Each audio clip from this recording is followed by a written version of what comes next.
So thank you so much to Research Impact Canada for the invitation to present to our wider network today. And thanks to all of you for joining us today. We're really blown away by the interest in this webinar. There's been quite a large number of registrants. So we can see that this topic of research impact assessment is really near and dear to all of our hearts. So just as you're filtering in, this webinar again is being recorded, and you can use the Q&A to ask questions and the chat to share resources, tools, ideas, other thoughts that you'd like to share. I'd like to start by acknowledging that Sarelle and I are joining from the University of Calgary lands in the traditional territories of the Treaty 7 peoples in southern Alberta. This includes the Blackfoot Confederacy, comprising the Siksika, the Piikani, and the Kainai First Nations, the Tsuut'ina First Nation, and the Stoney Nakoda, which include the Chiniki, Bearspaw, and Goodstoney First Nations. And the city of Calgary is also home to the Métis Nation of Alberta Region 3. As you're making your introductions, please feel free to share the land acknowledgement that's appropriate for the place that you are joining from today. By way of introduction, my name's Stephanie Warner. I'm the manager of the Knowledge Engagement team at the University of Calgary, and we're a unit within Research Services. And I will let Sarelle introduce herself, and we'll also launch a quick poll to see where you're all joining us from today. Yeah, so my name is Sarelle Azuelos, and I joined the Knowledge Engagement team as a specialist just in December of last year. And so I work closely with Stephanie in order to support researchers in their knowledge mobilization planning and community partnerships. Wonderful. And I went ahead and launched the first poll. We have two separate questions that we'll launch separately in this section here. So there's rapid filling out. So we'll give it 5 more seconds. Well, we had a little sneak peek at the registrations, and it was exciting to see just the breadth of the geography of where everyone's coming from. So trying to capture a little bit of that.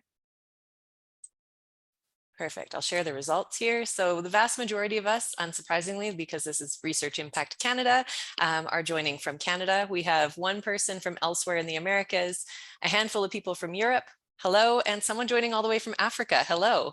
Great to have you here. And maybe we'll just launch this second poll.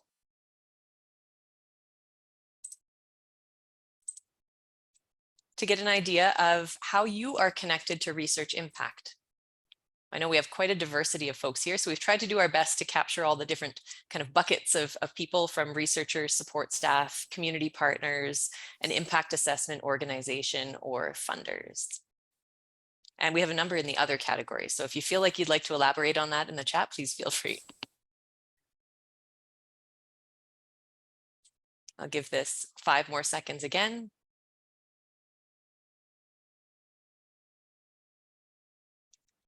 And I'll close the poll. So we have mainly researchers and support staff, a couple of impact assessment organizations and community partners, a number of folks from funding organizations, and a number of others as well. So again, if you'd like to elaborate on that, please feel welcome to. So we'd like to start by briefly going over research impact and its assessment. And by no means do we claim to be the top experts in this field. We know that there's a lot happening in this field of research impact, but we'd like to give that brief starting point. We'll talk briefly about the Declaration on Research Assessment, or Dora, and the Knowledge Engagement team and our priorities. And we'll lead up to the Knowledge Engagement Impact Assessment Toolkit, which is a tool that was created in 2021. We'll leave lots of time at the end for questions, but again, if you have key questions throughout, please feel free to enter them in the Q&A section.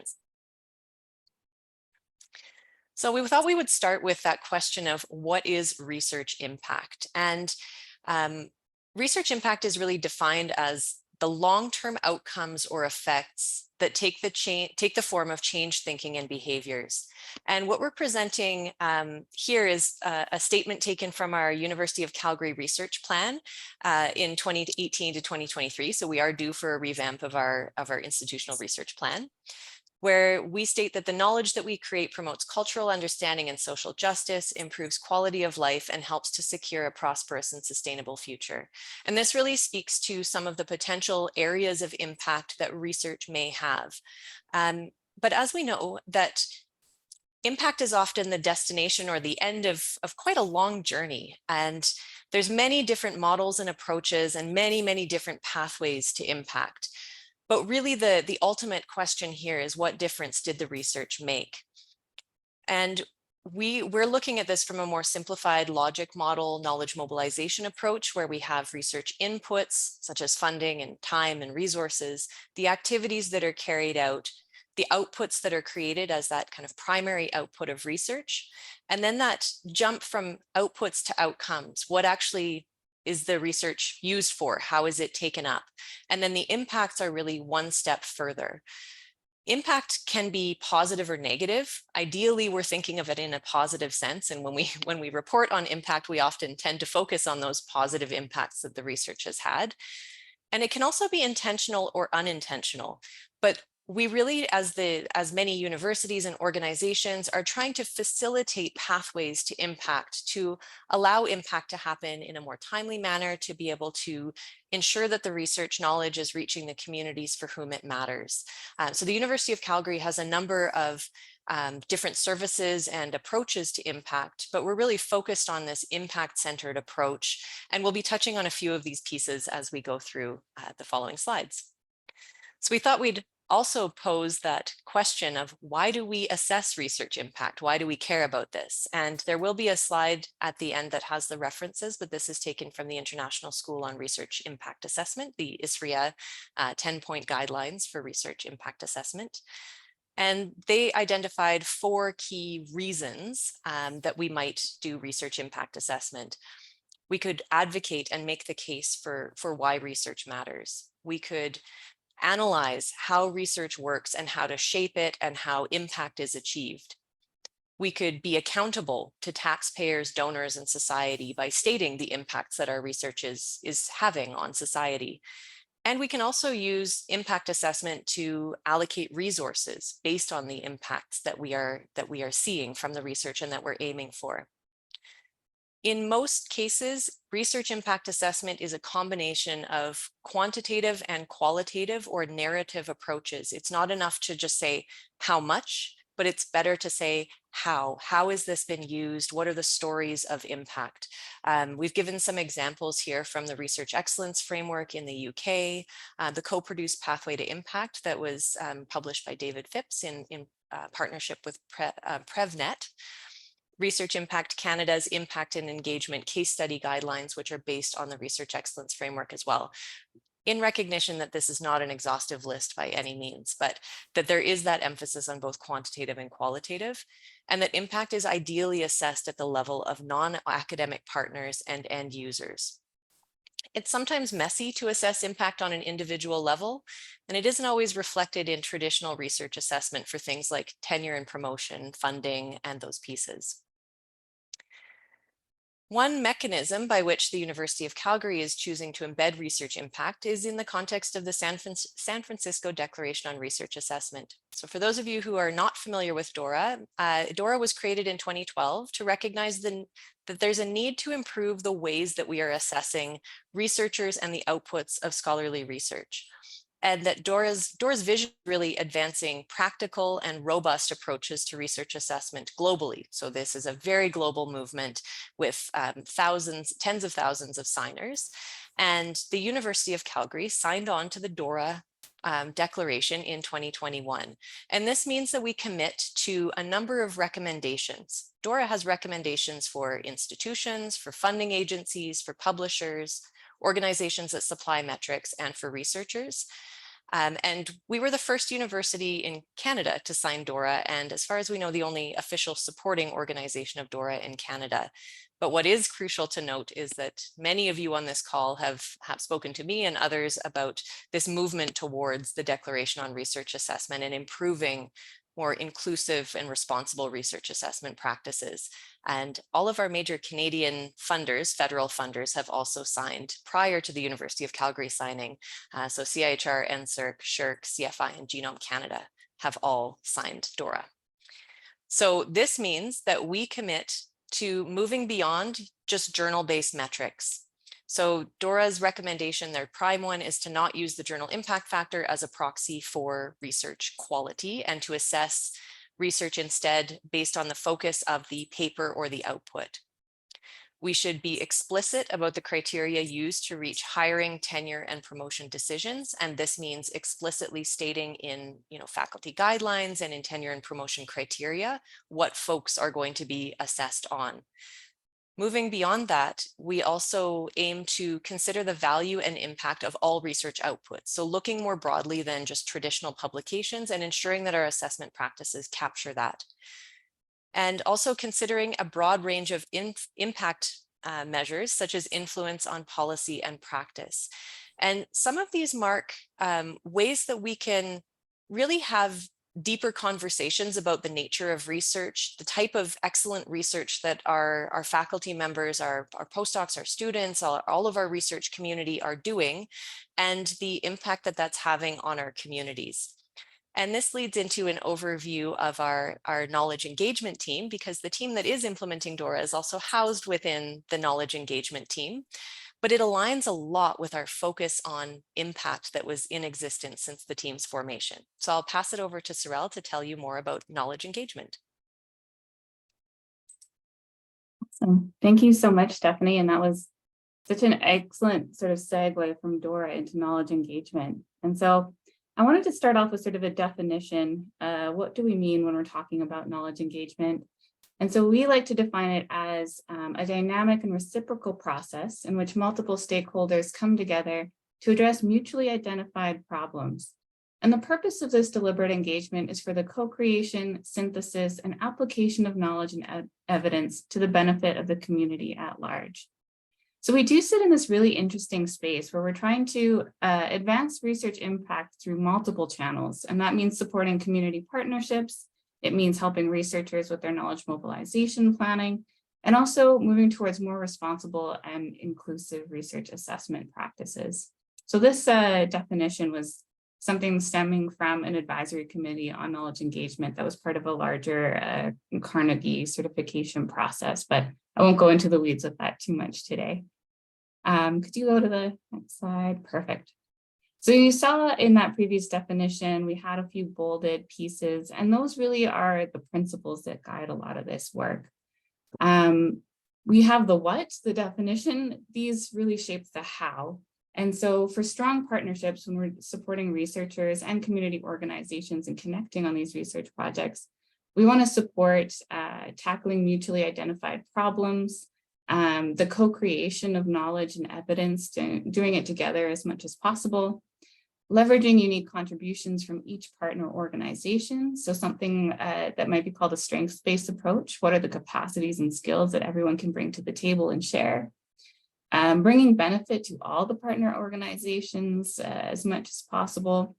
And then also we do a lot to support the formalizing of relationships when needed. So helping researchers and community groups kind of navigate the supports that exist around identifying who's going to take on which roles, which responsibilities are going to fulfill. And when does this maybe need a connection to like legal or drafting an MOU or all of those fun pieces. So as you can imagine, a lot of this takes time. It takes a lot of open conversations, a lot of honest sharing. And this is all really something that we want to connect back into that assessment piece that we're going to be diving into today.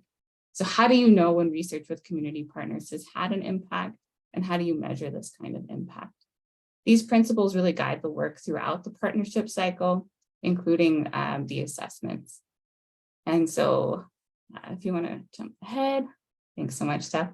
So here's something that we also share quite regularly. It's the KE cycle, and it includes kind of the loop. So I'll just read them out in case they're hard to see for folks. We start off with connecting with a community partner, building trust and relationships, which can take plenty of time, as I'm sure you're aware. Planning a partnered project, including the methods and the outputs. And here is where the research outputs might really differ depending on who you're connecting with for a project. You want to see how you can execute research projects together.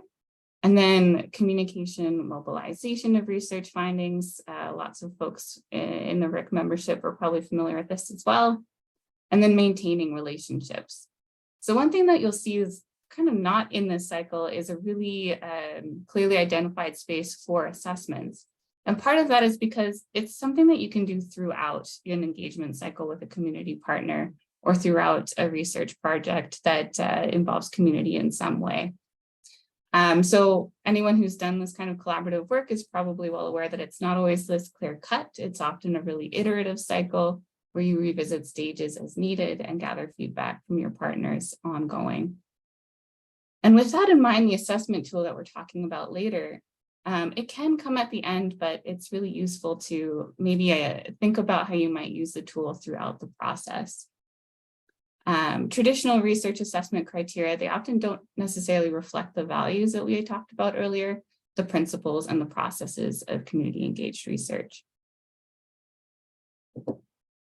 That's it. And so we have an impact evaluation framework that Stephanie is going to share in more detail, but this is the context. So it really stemmed from a needs assessment that was conducted in 2014 and in 2020. And that was a campus-wide survey. So we asked folks in support staff and researchers what kinds of things were challenging for them to navigate when it comes to this kind of research. And there was a knowledge engagement implementation committee that came up with a recommendation to develop a framework for faculty members to evaluate their own projects in this context. Perfect. Thanks, Sarelle. And I think it's worth noting too that I forgot to mention as well that the knowledge engagement team, we're still a fairly new unit. We were formed in November of 2019, and much of this work was done by previous members of the team. I've been with the team since November of 2021, and Sarelle has been with the team since December of 2022. So there's always lots of kind of evolution of these teams and kind of initiatives as they go. So the Knowledge Engagement Impact Assessment Toolkit arose out of a project that launched in 2020, so early after the team was formed, and it was funded by the Future Skills Centre through a Research Impact Canada grant to support knowledge mobilization projects that relate to skills development. And among those kind of feedback pieces that came out of the previous needs assessments, this was identified as a project to pursue as an opportunity to create something tangible and skills-based for researchers and for community partners to use for research impact assessment. And a research assistant, Gertrude Samar, was hired as part of this project to do the bulk of the work that we'll be showing you. And there was a steering group convened as well to guide that process of development and vetting of different frameworks. So I guess a huge shout out and thank you to the Conference Board of Canada and who funds the Future Skills Centre and Research Impact Canada. So a number of priorities were identified by the steering group for the selection of the framework and for the individual indicators and measurements that were going to be included. So I know there's a lot on this slide. So just as a kind of concept of it, what we talked about was, flexible, scalable, adaptable, a living document. So please keep in mind that this project is yours to also adapt as you would like to take it. It should be a balance of data and stories, as we talked about, that qualitative and quantitative. It should capture a diversity of different priorities and be open to diverse ways of knowing and doing, including Indigenous research, community engaged research, local and global research. It can show change over time, so it could be used as that planning or as that kind of monitoring or implementation phase. And it should be attentive to kind of short, medium, and long-term impact. So not really focusing only on the long-term outputs. And I think that's worth noting is that we recognize that engagement and impact are not the same. And what we'll be talking about is a lot of kind of engagement type of indicators. But the importance of engagement as the co-produced pathway to impact and that ability to kind of move towards those impacts together with your community partner. And committing to respect, trust, mutually empowered and long-term relationships, which really reflects those partnership principles that Sarelle was speaking about. We wanted to look at social and cultural impact, co-creation with community and engagement with partners, the benefit to the future knowledge and research use, things like the reach of the outputs. They should be socially, culturally, and geographically appropriate. there should be multi-directional flows. So again, I feel like I'm reiterating some of those principles, but those were taken into account in the selection of the framework that we went with. So a number of different models were looked at, things like the logic models and knowledge mobilization pathway to impact, the knowledge to action cycle, the UK research excellence framework, the research contribution framework, towards a European framework for community engagement, the payback framework, and many others. And the one that we ended up settling on as a team was the REAP framework, REAP, out of the University of Bradford in the UK. So I'll just look at what REAP stands for. So reciprocity is a core component of this. So there is a flow of knowledge, information, and benefits in both directions between the university and its community partners and activities. And externalities is basically reach. So there's benefits outside of them, of those accruing to the partners. These should contribute to building social trust to enhance sustainability, well-being, and cohesion, and building of a learning and knowledge-based society. So the reach of the engagement activity. Access. Do the partners have access to the facilities, to resources, or is it a one-off provision of goods or services? So what's the ongoing access? And partnerships. The partnerships deepen and develop through the extended reciprocity and improved access. So upon selection of this framework, it was then adapted to fit the knowledge engagement, the needs of the knowledge engagement team, and this emphasis on partnered research. And the goal was to create an accessible tool for individual researchers or teams to use for evaluation. So this isn't a brand new tool, it's an adaptation of an existing framework.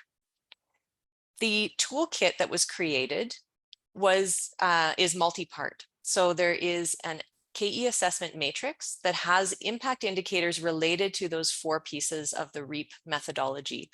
And strategic context is added in because many of us, we're reporting our impact for a strategic reason. How does this align with our university priorities or our institutional priorities, that kind of thing. It is designed to be used at the planning, monitoring, and impact assessment stages. The portrait is a more narrative view that tells the story of the activity, of the initiative, the project, or the program. So the matrix is more of a walking through of these different indicators and a ranking, and that will give you kind of a more quantitative look at your impact, and we'll show you this in a moment. And then the portrait is that more narrative piece, and Sarelle will walk you through some of the pieces of the portrait. It does come with a usage guide, and it also has a website with short videos about how to use the toolkit and what its purpose is, and kind of how to approach it. And I think one of the key pieces here is really looking at that assessment from a shared space or a community space.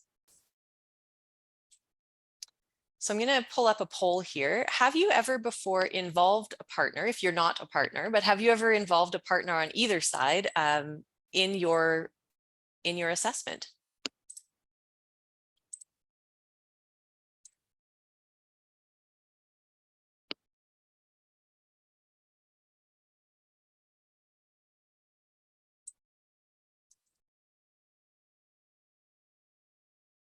Perfect. And I might just speak briefly to Rosman's question. What criteria was used to select the REAP versus other frameworks? And that's a really great question because there are so many different ones out there. The REAP framework allowed a lot of flexibility and fit with a lot of the principles of our partnership approach and our definition of knowledge engagement, which goes beyond just dissemination of knowledge, but into more that kind of partnered approach. And then I think another deciding factor is that the REAP framework was being used in a sense by our community engagement team as well. So there was already some concept on campus of the REAP framework and some usage of it. Perfect. I'll end the poll here. So we've got an even mix pretty much. We have 56% saying yes, they have involved a partner in the assessment, and no, we considered calling that not yet because we're hoping that you will after this.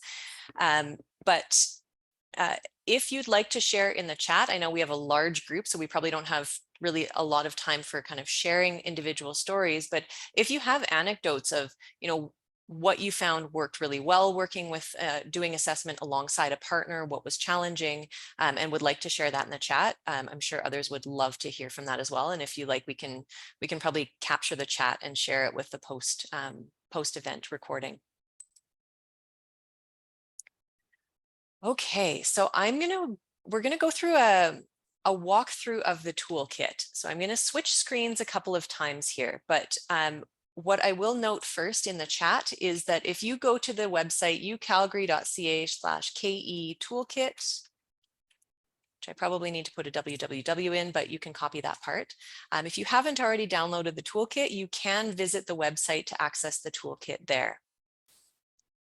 And when you access that link, it will take you to this page. So can I get a thumbs up from Sarelle that you're seeing the web page?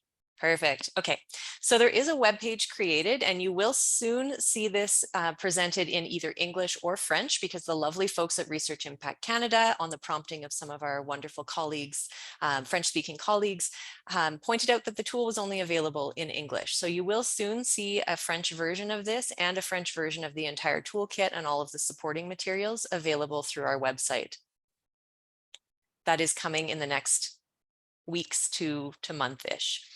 So very soon. So when you access this website, it will walk you through a kind of an overview of what the toolkit is, what the REAP self-assessment model is. I'm not going to go through this in detail because I don't want to read out loud to you.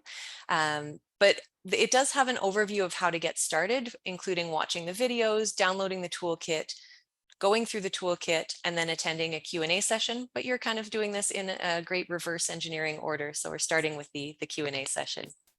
So you can access the videos directly through our page here, and you can download the toolkit using this web form, and it will email you the toolkit. And yes, we will absolutely give an example of involving a partner in an assessment. What we would propose is actually working with your partner through this toolkit together and discussing these different parts. Or you could each do your own assessment and then come together and discuss the impacts that resonate with both of you. And it's a great opportunity for you to work together on that. So once you access the toolkit, you will receive the usage guide, the matrix, and the portrait document. So I'm just going to jump over to the usage guide. So it will walk you through in detail how to work through each component. So it'll start with the matrix, and we do encourage you to start with the matrix as a starting point. And it will prompt you to identify activities and initiatives, and then to work through the assessment of each of those. And we will go through this. And then it also, one point I wanted to make here is that in the matrix, which is an Excel document, Excel file, I suppose, there will be a number of indicators that are listed in the matrix, and some of these will be considered core, and they are locked, they're in bold. Those ones aren't adaptable because they're core to the principles of REAP and to the knowledge engagement and community engagement process. However, there are a number of complementary indicators that are key considerations, and we do suggest that most knowledge engagement activities should be assessed using these indicators, but these are ones that are customizable, and you can actually add additional ones on top of this as well. So I'm going to skip over to the matrix itself. So at a first glance, I'll just zoom out to give you an overview of what the matrix looks like. So this will be an Excel file that you can access. On the left-hand side here will be the place where you can put in your different activities. And you can go as granular or as large as you like with this, but you want to try and break it down into chunks that are accessible based on the indicators. So you could have a number of different initiatives and sample activities that you could work through.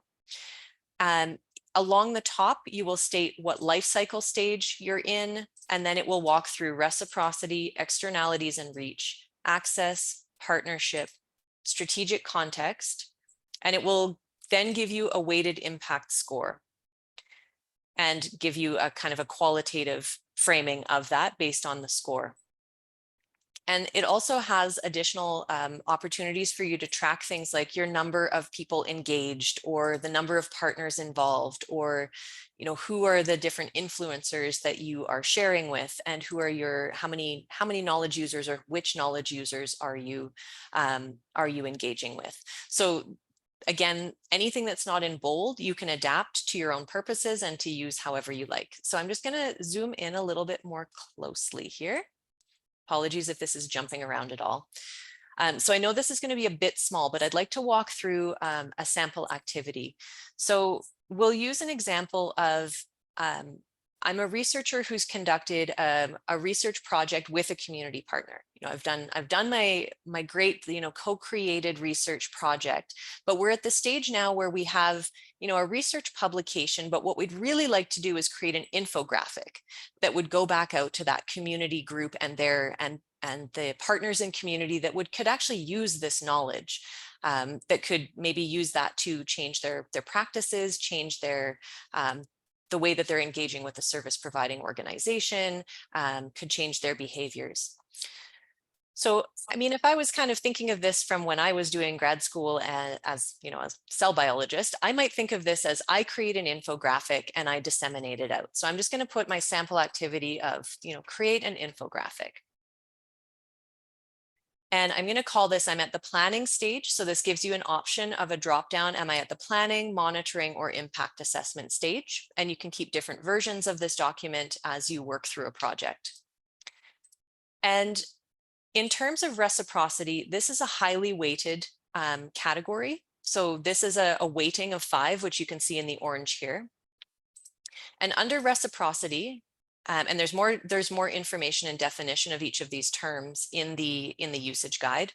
But if I was just, informing my audiences using an infographic, so I was creating it and I was just informing the audiences without any consultation with them, that would list this as a 1.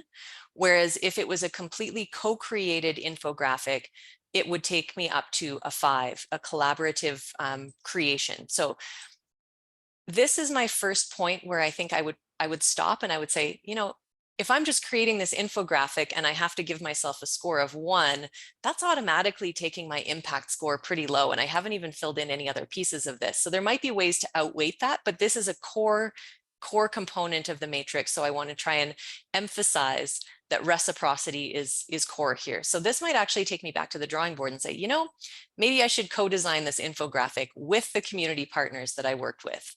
And I might move that up to a 5. Some of the indicators in externalities and reach would be, does it promote engaged research and scholarship? Does it enhance trust by creating shared and ethical spaces? Does it affect change in the target sector? And is it inclusive of diverse ways of knowing and doing? If you're using this at the planning stage, this can easily be a point of conversation between you and your partner. And then, moving into access, does this support ongoing, open, and accessible access to knowledge? Might prompt me to think of ways to house this or to share this finished product with other groups. So for example, if I was giving, and again, this is somewhat subjective, everything's on a scale of 1 to 5, where 5 is the maximum and 1 is the minimum. So if I was to say, promotes engaged research and scholarship, yes, I'm working alongside the partners in the development of this. Does it enhance trust? Yes, we're having open dialogue and we are considering partners' viewpoints. As you can see, it will auto-populate the impact or the level of engagement of this activity. So I won't walk through the entire thing just based on time. I want to give time to go through the portrait as well. But as you can see, this is a pretty customizable and interactive tool. And I'm seeing things pop up in the chat, but I haven't been reading through them. But yes, if someone does have a key, like a core question, please do put it in the, oh, can I maybe address Heather Young-Leslie's comment just very briefly? Interested in how long and middle term impacts are assessed and how much time is long or middle. I don't have a good answer for you for that, Heather, to be honest. I think anything in the impact space, we tend to look, if we're looking in the typical research life cycle for an individual researcher, their timeline of mid-range might be, a few years. If it's a more established researcher, they might have more runway to talk about impacts in that longer term. But what we're trying to do is, I think, create a tool that allows you to follow that along throughout the kind of that early phase into that mid and long-term impact. So I think there's a temporal nature to this as well. So I couldn't give you a solid timeline for how long is that framing.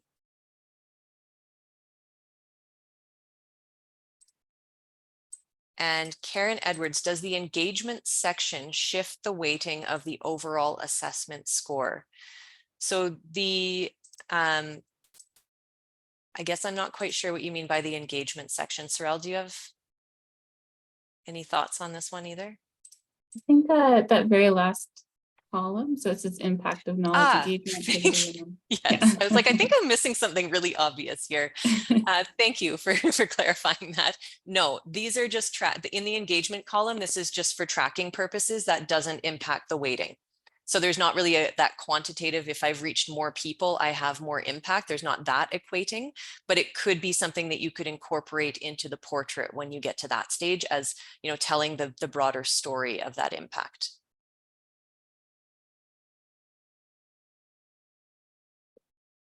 And just to emphasize again, how do you use this in practice?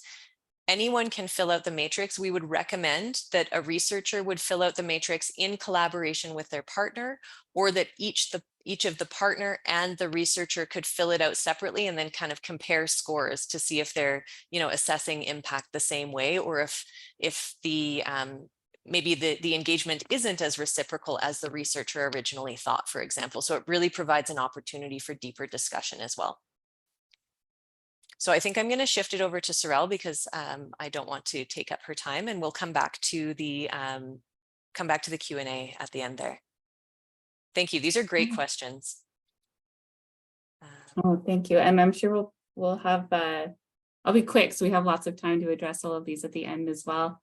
We'll share our contact information towards the end, but we're really keen to have lots of ongoing conversations with researchers or with other support staff or other institutions on how this works. So please don't hesitate to reach out to us directly, of course.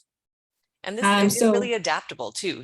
So I think we'd love to hear your feedback about what's working and what's not, and we can take that into consideration with kind of adapting it as we move forward. Yeah, we've been exploring sort of how do we assess the assessment tools. And so it's going to be a project in the future. So this is the assessment portal that Stephanie shared. And basically it can be used in conjunction or in addition to the matrix. It's just a different way of working, again, with community, stakeholders, partners, whoever you might have been connecting to over the course of a research project, in order to get a different sense of what those impacts are throughout and at the end of the day. So it provides a series of prompting categories and questions. Again, they align quite closely with the ones that are in the REAP model to help researchers and community tell a story about knowledge engagement work and its associated impacts.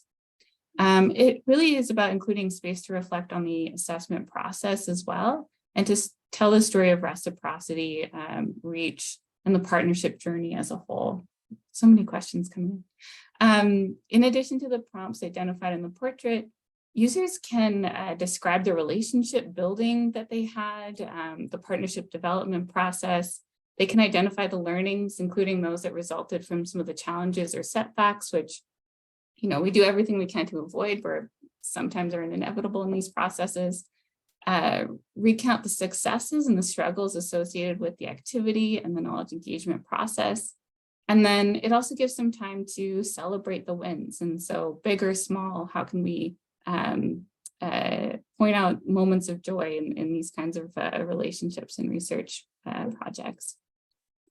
So in order to better understand the benefits of collaborative impact assessment, sometimes I find it helpful to think about what doesn't fall into this bucket.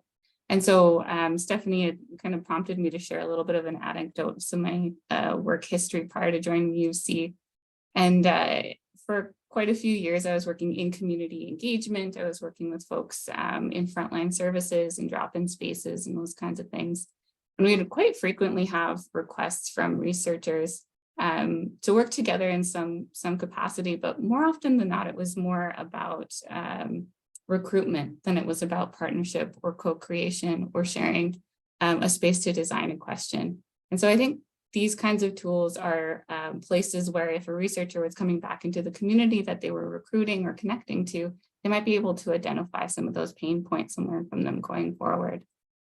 We're also now in our current roles hearing from community groups and researchers alike who are really keen to share ideas, to share knowledge, and to share skills, but they're not always sure on where to start.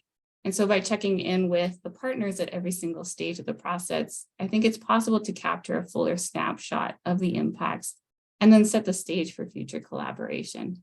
It can also help, in the worst cases, prevent outputs that aren't really relevant to the communities in question, or help avoid situations that further uphold some of the systemic oppressions that we really want to avoid when we're doing research projects.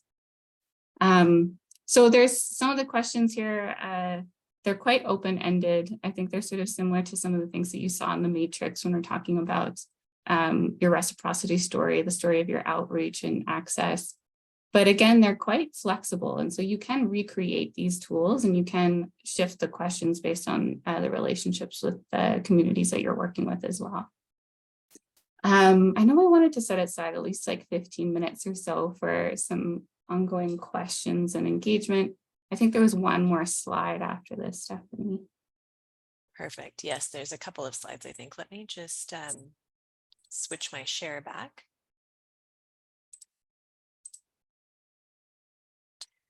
So we did want to emphasize again that you can create additional impact indicators, and even better would be to co-create those with your community partner. What is important to them? And we do have some provided alternatives that you can select from as well. And really customizing that portrait, telling that unique KE impact story alongside your partner. Yeah, so I think I kind of covered this in the narrative before. And then we love a good graphic. So there are countless ways of the pathways between research and impact. And likewise, there's not really one right approach to measuring or assessing these impacts. And so this tool that we wanted to share today is really meant to ease the process for researchers. It's one of many tools, like Stephanie had mentioned. And we like it because it centers those principles that we had mentioned earlier of reciprocity, again, of co-creation, of shared leadership. It aligns with the goals of Dora, and it aligns to some of the feedback that we heard from community in those surveys we mentioned in 2014 and 2020. But it's amusing to me to talk about engagement for about 40 minutes. So now I want to switch gears if possible and hear from you and your questions and open up the channels a little bit. Stephanie, did you have any final thoughts or summaries that you wanted to share? No, I don't think so. I think we'll leave it there. I'm just going to quickly show that we do have a references slide. We will share this out with everyone at the end, and I'll stop the share here and we'll move into a Q&A. Thank you so much for your attention so far and the questions and the engagement in the chat. I can't wait to go back through and read the chat and see all of these amazing resources that are shared. So let me just stop the share there, give myself some screen space. Yeah, Giovanna, nice to see you here. Is this a tool focused only on research, or is it appropriate to impact-driven education? Well, as we shared, this was adapted from a community engagement framework. So I like to think that it's pretty open-ended, and it was designed to be quite open-ended. And I've had conversations with folks who are using it in a variety of different ways. So I think I would maybe turn that back to you and say, how do you think it could be used in impact-driven education? And are there, do these principles hold true? Are there pieces that maybe should be adapted or should be maybe replaced?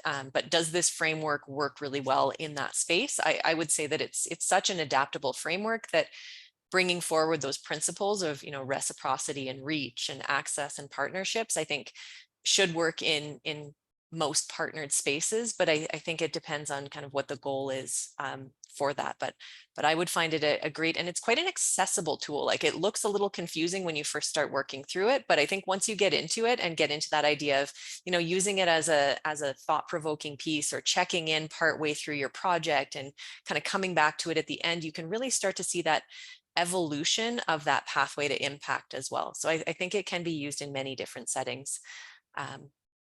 So I think that's a great question. We'd love to hear from folks that are kind of using or adapting this toolkit into different spaces. If you're willing to share that with us, we would love to hear that. I know a lot of effort and engagement went into the creation of kind of this what I would call version 1 of the toolkit. Where it ends up is a completely different question. I think it's quite open. And then there's a couple of questions about, you know, is this being used as input for other processes like promotions, and how does the U of C use these assessments to facilitate awareness and understanding across campus of engaged forms of work? I know there were a few folks from the University of Calgary who work in faculties who were planning to attend the session today.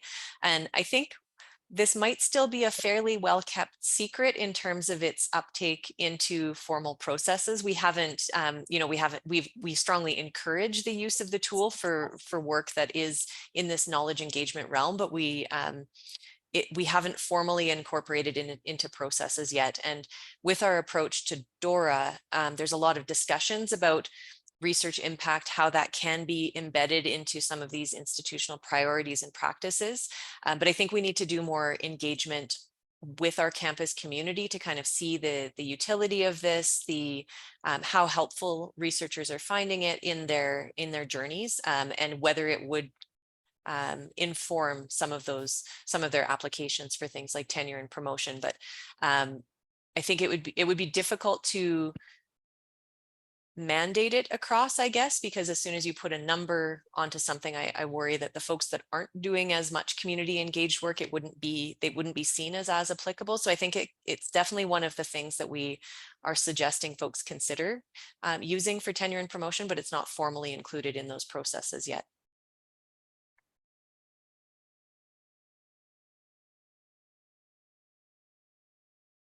Perfect. Sarelle, do you have any questions in the chat that you'd like to tackle? Yeah, I just saw one from Beirut a couple of minutes ago who's asking, is there a list of certain activities related to the research? Maybe prepared lists that help researchers to know what activities are important, activities like an infographic. And so I did just share a link a second ago about a menu that we had published not too long ago, which is basically just a whole list of different kinds of outputs and engagement activities that you can do along the spectrum. So whether you're talking about informing a community or really developing strong relationships with them and trying to think about how to do that. So it's a starting place for ideas, but I put the link in there. So hopefully that can help generate some thoughts. And yeah, I think that question of, you know, which activities are important in research, it's really about that consideration of who you're trying to reach, who this research might impact, who it might benefit. So I think doing some of those other activities related to planning your, you know, your knowledge mobilization or your engagement approach could be really helpful. Things like, you know, who are the partners or the audiences that could be involved, and thinking about what kind of information they like and trust, and that can really help to frame who you should be talking to understand what activities you should be undertaking. So again, I don't think any of this exists in a vacuum. I think it's all part of that kind of opening up that discussion about what does engaged research look like. Mm-hmm.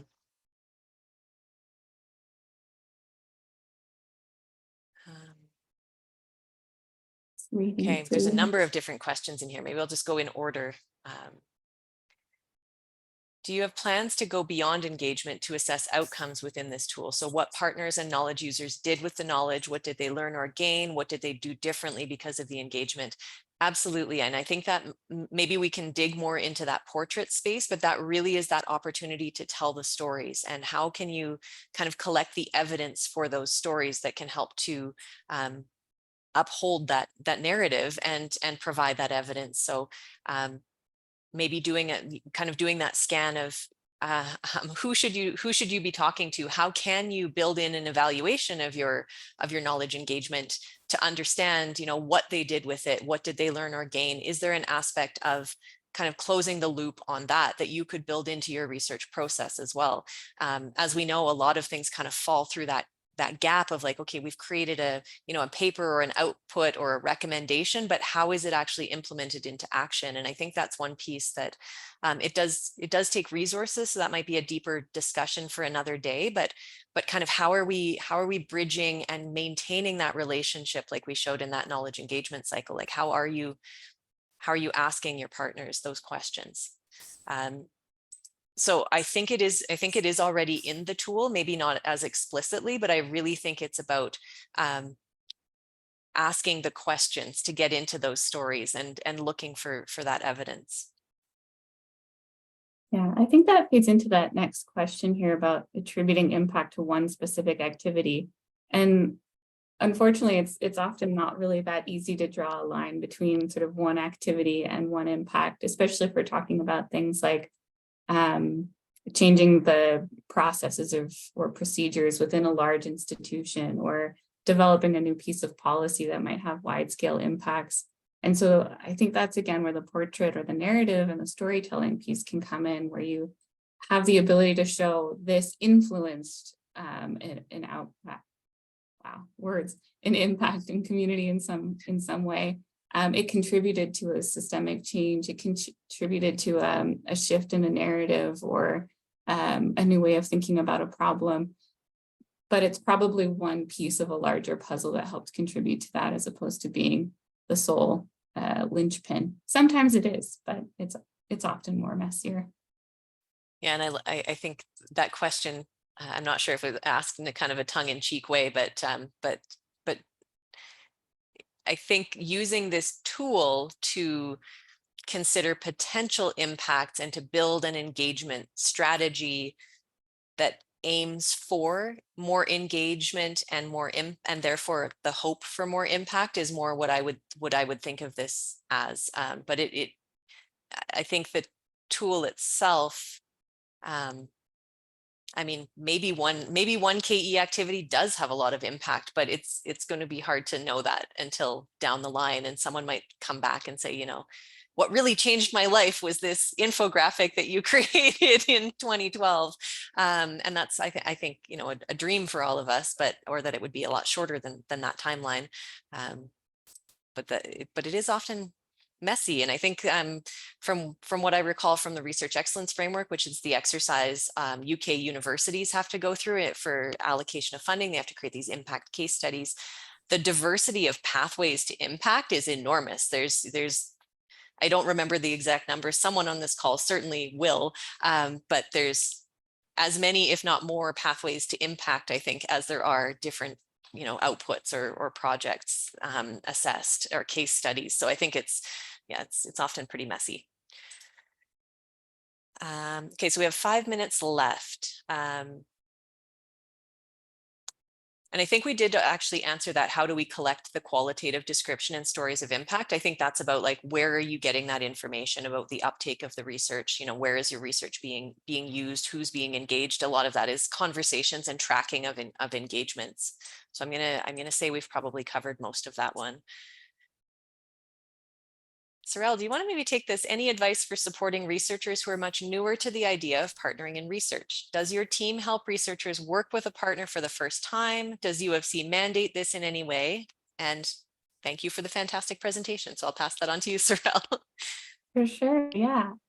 So working backwards, there is no specific mandate for a researcher to need to do partnerships or community-based research in any way. I would say most of the folks that I work with are usually newer to these kinds of models or these kinds of methodologies, you could say. And so we do definitely do one-on-one consultations with researchers. Sometimes they're graduate students and postdocs as well, and just exploring how do you make those initial contacts. So something really as basic as, what's that first reach out going to be? If you're hoping to work with a community that you don't have a relationship with in any way, Do you start with an email? Do you ask to meet and have a coffee with somebody? And then how do you move that into a realm where you're designing a research project in a collaborative way? So it's not obvious. And I think sometimes folks, again, fall into that recruitment pathway. And so we just want to take the time to have those conversations with folks as much as we can. We do have lots of toolkits and resources and things, but I like to sort of start with a chat whenever possible. And I think that's one of the beauties of the knowledge engagement team is that we have someone like Sarelle that can help to facilitate that partnership matchmaking and that capacity building as well. So that's really an aim of our team overall as well. This is a great comment from Allison. We have multiple and diverse partners. I think it would be hard to co-produce the assessment as each partner is involved in different activities unless you have another approach or idea for me. I have a thought or two. What about you, Sarelle? Yeah, I would say it's kind of possible to maybe have multiples of these. You don't necessarily need one matrix that is applicable to every single group that you're working with. But is that what you were thinking, Stephanie? I want to hear That your was kind of thoughts what I too. was thinking too. I think maybe the true co-production, and I think about capacity as well. Like, I think it's worth having that conversation with your partners or your community connections. Do they have capacity to work through the toolkit, or is it part of, when you're working together, are you discussing some of these key components of how you work together and what you'd like to do with the results, and how you would like to have each party to have access to the research going forward. So I think some of it can be built in. So I think asking them how they would like to be involved and maybe giving that option for them to pick out just the activities that they were part of and maybe do the matrix side of things. It could also be used as a tool for the research team perhaps. And as you're going through and kind of creating some of those narratives or those impact stories, I would suggest you may already be doing this, but checking in with the partners about, is this true? Is this the impact that it had? Anything we've missed? Any opportunities to have more engagement or more impact? So I think there's definitely different ways to do it, but I think it depends on your scope of work and the needs of your partners as well. So I'm noticing it's 1:59 on our end. So it's the end of the hour here. So just wanted to say a huge thank you to all of you. We'll probably have to leave these last few questions in the chat, but if there's any that we haven't addressed in detail, we can kind of try and incorporate those into a follow-up message. We'll send the slides and the recording. And thank you again to all of you. And thank you so much to Research Impact Canada for hosting this and promoting it and getting all of you wonderful folks into a room with us to hear about the toolkit.